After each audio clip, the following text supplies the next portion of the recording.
Ele é um grande artista brasileiro, desses que nos ajudam a nos reconhecer como nação. Compositor, cantor, artista múltiplo, é dado a grandes surtos criativos. Talvez no maior deles, ele idealizou, escreveu, atuou, dirigiu, musicou o filme A Luneta do Tempo, de que vamos falar nessa entrevista. Música e Cinema conversa com o artista total, Alceu Valença.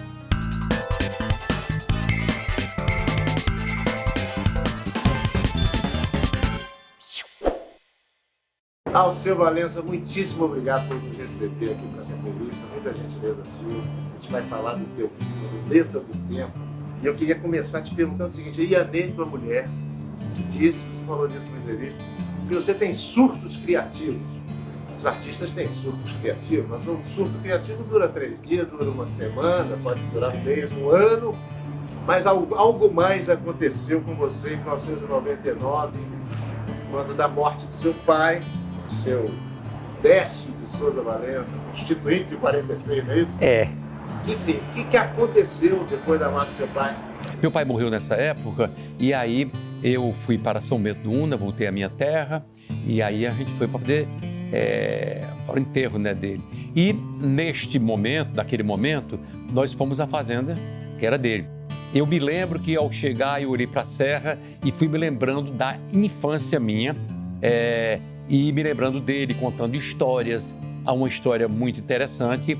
Quando papai estudou Direito, na mesma faculdade que eu estudei, estava em moda a teoria lombrosiana, que é a teoria de um jurista italiano, em que ele dizia que o bandido já nasce com cara e biotipo de bandido. Papai não acreditava nessa teoria, mas alguns colegas dele acreditavam. E por coincidência, eles estavam discutindo sobre isso mais uma vez, que era uma discussão recorrente, era na faculdade de Direito, no pátio da faculdade, quando ele disse que se veio correndo, um cara correndo, que era colega dele, que estudava, que trabalhava no Correio de Telégrafos. Aí o cara traz um telegrama, e nesse telegrama dizia que o bando de Lampião teria sido morto em Angicos. E aí alugaram um caminhão e foram para Angicos. E ao chegar lá, papai disse que os corpos já estavam putrefatos, né? E que eles deram sepultura aos corpos. Estava cortada a cabeça e tal. Depois disso, papai pega um chapéu de cangaceiro e leva com ele. E num carnaval, houve uma discussão lá em casa sobre isso e, de repente, alguém pega o chapéu, foi na cozinha e cortou o chapéu de Lampião, entendeu? Não era de Lampião, podia ser de outro cangaceiro. Aí disse aqui, para acabar, isso era um bandido, pronto, acabou. E eu ouvia isso, tanto ele narrando para os amigos, chegavam lá, ele sempre vinha com essa conversa. E também, eu me lembro, Deus, criança, né, muito pequeno, ele com uma faca, que depois eu botei, cortando a caatinga assim para a gente passar. Eu, meus 3 irmãos e mamãe, para subir a Serra da Onça e chegar à Pedra do Urubu. Quando eu voltei para a fazenda, naquela dor da morte dele, aí eu me lembrei dessa história. E depois de um tempo, eu comecei a escrever compulsivamente uma coisa que eu não sabia o que era que eu estava escrevendo, nada. Mas veja só, antes eu via que tinha uma conexão das coisas. Primeiro, era a minha infância, né? Ou seja, o luto do meu pai passou dessa maneira, foi maravilhoso, porque eu fiz toda a homenagem para ele nesse filme, né?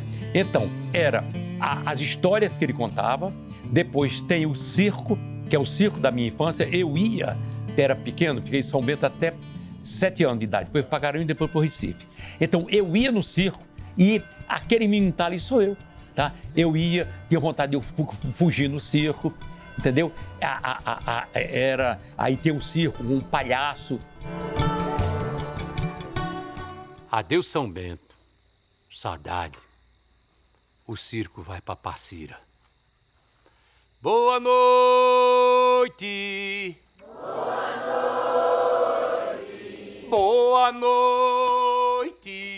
Eu comecei a escrever isso, eu fiquei maluco. Aí eu falava até com com comandante de avião, eu lia o roteiro para a pessoa. Eu não sabia muito bem o que era aquilo. Eu ia no Diagonal, encontrava um amigo, falava. Podia ser até uma outra pessoa, chegava e falava comigo, vai ter que ouvir o cordel. Até que um dia eu fui na casa de Ceceu, meu filho, que trabalha no filme, e encontrei com Aramis Trindade e Aristandra Alves, que é casada com ele. É ator, e ela me disse, quando eu mostrei, ela falou, parece um roteiro de cinema. Eu disse, é? Aí pronto. Aí eu começo a estudar cinema, né? Vejo roteiros de franceses, ingleses. Eu ia perguntar mesmo sobre isso, quer dizer, que você então começou a ver todos aqueles filmes que te impressionaram na juventude, no Velho Vague, viu tudo também do cinema novo e começou a ver os modernos diretores, os bons de Pernambuco, como Lírio Ferreira, tem Paulo Caldas, tem Marcelo Gomes e outros. Né? Viu tudo isso? Você não viu um filme, que foi o Baile Perfumado, você não quis rever esse. Ah, claro! Não, explicar. Eu queria fazer o meu filme, tá? Eu não pensava nem em fazer o meu filme. Quem descobriu que era um filme foi a Alessandra Lessa, tá? A Alessandra Alves. Aí eu comecei a roteirizar. De repente, eu encontro com o Valtinho Carvalho, mostrei e ele gostou do roteiro. E eu digo, vamos fazer, vamos dirigir o filme? Eu topo. Aí ele foi para Recife, para Olinda, nós nos encontramos lá, estava tudo certo. Só que a produção, a produtora, não conseguia dinheiro para fazer o filme, entendeu? Captar dinheiro e tal, patrocínios, isso. E aí, Valtinho foi fazer o filme Budapeste, inspirado, evidentemente, no romance de Chico Buarque. E então eu fiquei, como é que eu vou fazer agora? Aí eu encontro com Andrucha, e Andrucha foi fazer um documentário e me entrevistou em Campina Grande. Eu mostrei o roteiro, mostrava todo mundo. Aí ele, pô, que maravilha, vamos fazer? Bora. Só que não aconteceu nada da produção. E ele foi fazer Casa de Areia, né? Com Fernanda Torres e a mãe. Pois bem, aí o que acontece? Aí eu fiquei só. Neste momento foi quando eu digo, agora eu vou estudar cinema e vou fazer só. Gira o mundo, roda a vida, tudo é puro movimento. Sobe o sol atrás da lua, o destino atrás do tempo. Roda o carrossel da vida nas voltas do catavento.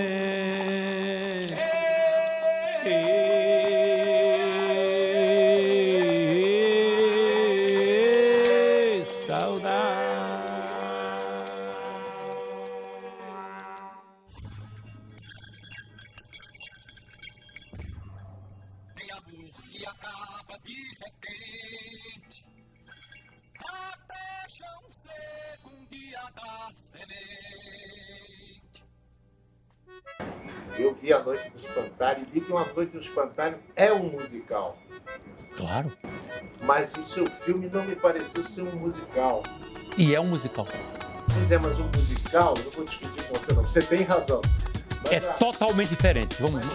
Totalmente. O Sérgio Ricardo conta o filme através da música. Você reforça o que você conta no filme com a sua música. Perfeitamente. É diferente. O meu filme, ele é um musical, ele é também todo inverso. As pessoas não notam. Se você parar e ler todas o letreiro, né, todo, você vai entender que tudo está rimadinho. Só que eu saio cortando o verso, um decassílabo, vamos dizer, eu corto na sexta, o outro fala. Tá entendendo? Para não ficar assim, não sei o que lá, não sei o que lá, não sei o que lá. Não sei o que lá, não sei o que lá, não sei o que lá. Ninguém nota. Isso foi o que eu fiz. Adeus, culpado Virgulino. Adeus, Severo Brilhante. Quem manda de nós é o destino. A gente se encontra adiante. E eu tive uma técnica também para isso, porque eu comecei, eu ia para um estúdio, eu fiz todas as vozes, tudo, voz de mulher, tudo. Aí eu chamava o ator para botar a voz dele em cima do que eu estava falando. Mas não era necessariamente obrigado a digamos, fazer exatamente igual, não. Tinha a emoção do ator e tudo, mas tinha que ter um ritmo, porque é um musical. Aquele timing. O timing. Perfeito. Uma guia lá. Isso eu fiz em Olinda, fiz aqui na casa de Paulinho Rafael. Depois eu fui para Olinda, e Olinda eu fui para o estúdio, e nesse estúdio eu ia colocando as pessoas que eu transformei até em atores. Meu filme só tem 3 atores que realmente, antes do filme, tinham feito teatro. O resto, não. Era Bahia, que foi caseiro lá em casa. Você tinha Viu de Olinda, o ator esquecido. Você tem Tito Lívio. Tito Lívio, como é que eu escolhi Tito Lívio para o papel? Tito foi lá em casa. Quando Tito chegou lá em casa, a gente estava almoçando. Aí eu digo, rapaz, pega essa colher que tá aí e coma de uma maneira meio ignorante. Aí ele, quando ele fez assim, contratado, você vai ser o ator. Antero era o maior corno. Corno? Sim, não acredito nessa história. Dona Dudu me dava a maior bola. Mas você tinha planejado, se é que eu bem entendi, mais uma camada para o seu filme? Foi. Não é? Porque você teve que abrir mão, né? Não, eu cortei, eu fiz a edição do filme. Fazer cinema é abrir mão? É cortar na própria carne? Cortar na própria carne. Observa como é. O meu filme, eu já tinha cortado alguma coisa do roteiro, tá? O roteiro era de uma pessoa, eu, o cantor, um viajante, né? Um cara que está na estrada, e ele chegava com o roteiro, como eu estava fazendo aqui, mostrando a todo mundo, e chegava em São Bento do Una e ia mostrar aos parentes, aos amigos, aquele roteiro que eu estava fazendo, tá? E depois, através da minha imaginação, da pessoa que eu estava contando o filme, o filme começava a aparecer ali, entendeu? Mas aí, de repente, eu cortei, o roteiro era feito com músicas gravadas no estúdio, todo. Tinha tiro que eu botava, tinha passos, tinha tudo. E, inclusive, para poder dar o tempo para os atores. Por exemplo, tem Bernardo Valença, era meu sobrinho, então ele está fazendo faz o palhaço no início, e aí quando ele faz, ele está ouvindo num ponto. O quê? A música Senhora Dona que está na janela, já estava gravado antes. Pegou, foi bem. E aí ele está vendo, ele está ouvindo, e na parte dele, a gente tirava a parte do cara que ia falar, mas tinha um ritmo de baixo. Aqui, no ponto. Entendeu? Todo o filme foi feito assim. E o palhaço que é? E o palhaço que é? Senhora Dona que sai na janela, sorria doce que se chegou.